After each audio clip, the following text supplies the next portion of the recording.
Comment vas-tu? Aujourd'hui, c'est toi qui devines l'histoire que je vais te lire. Regarde l'affiche derrière moi. Si je te dis un petit brin de blé, une moyenne branche de bois, une grosse brique solide, qu'est-ce qui te vient en tête? Ben oui, tu as trouvé les trois petits cochons. C'est l'histoire que je vais te lire aujourd'hui parce que même si on la connaît, on ne se lasse jamais de l'entendre encore et encore. C'est parti. Les trois petits cochons. Il était une fois trois petits cochons bien roses et bien ronds. Ces cochonnets vivaient heureux avec leurs parents dans une charmante petite maison en plein champ. Cependant, plus nos trois petits grandissaient, plus le logis devenait étroit pour toute la famille. Et un jour, leur mère déclara: Nous n'avons plus assez de place ici. Mes enfants, il est grand temps que vous partiez et appreniez à vivre seuls. Construisez-vous chacun une maison à votre goût et faites-la solide, car le grand méchant loup n'attend que l'occasion de vous croquer. Les petits cochons étaient un peu tristes, mais ils obéirent à leur mère et partirent. Le premier se fit une maison de paille. Le deuxième se fit une maison de bois et le dernier une maison de briques.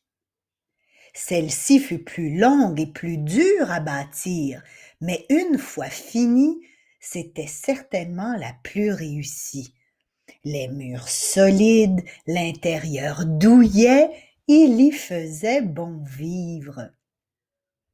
Le temps passa et, un beau matin, on vint frapper à la porte du premier cochon. C'était le loup, le grand méchant loup.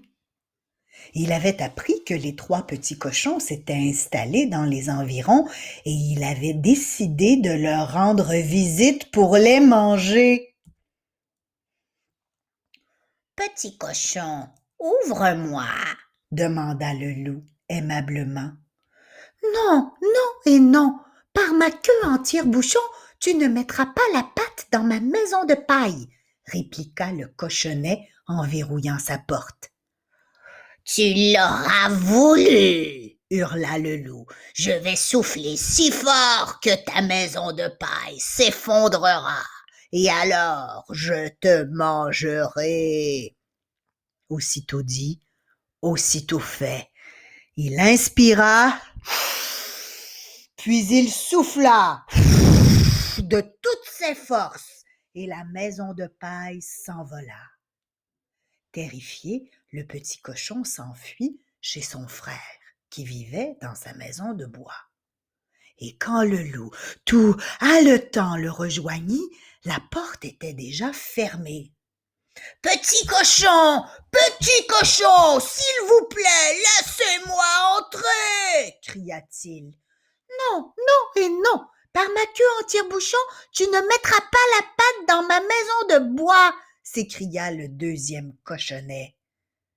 Mais le grand méchant loup était bien décidé à dévorer les petits cochons. « Tu l'auras voulu » gronda-t-il. « Je vais souffler si fort que ta maison de bois s'effondrera, et alors je vous mangerai. » Il inspira, puis il souffla de toutes ses forces, et la maison de bois s'envola. Aussitôt, les deux petits cochons coururent se réfugier dans la maison de briques de leur frère. Ils étaient à peine arrivés que le loup les rejoignit, mais la porte était fermée. « Petit cochon, s'il vous plaît, laissez-moi entrer » supplia le loup. « Non, non et non, par ma queue en tire-bouchon, tu ne mettras pas la patte dans ma maison de briques » riposta le troisième petit cochon. Le grand méchant loup était furieux Il n'avait pas l'intention d'abandonner un si beau dîner. Bon, ricana-t-il, je vais souffler si fort que ta maison de briques s'écroulera et je vous mangerai tous les trois.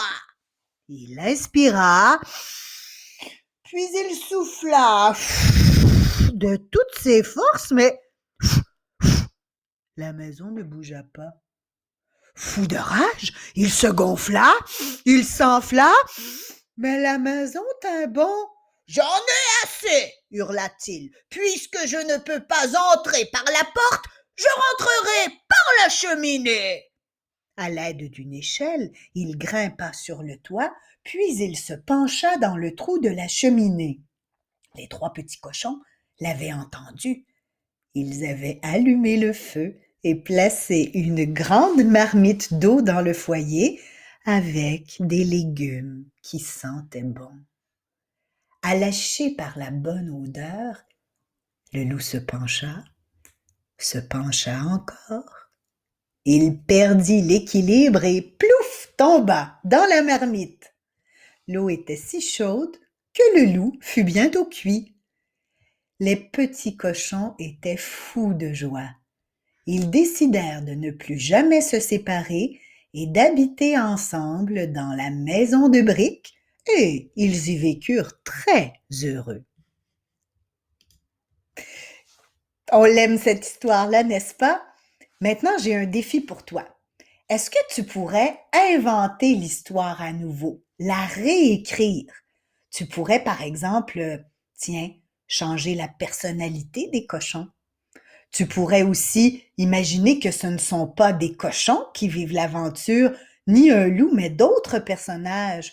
Ou tu pourrais imaginer que c'est le loup qui raconte l'histoire.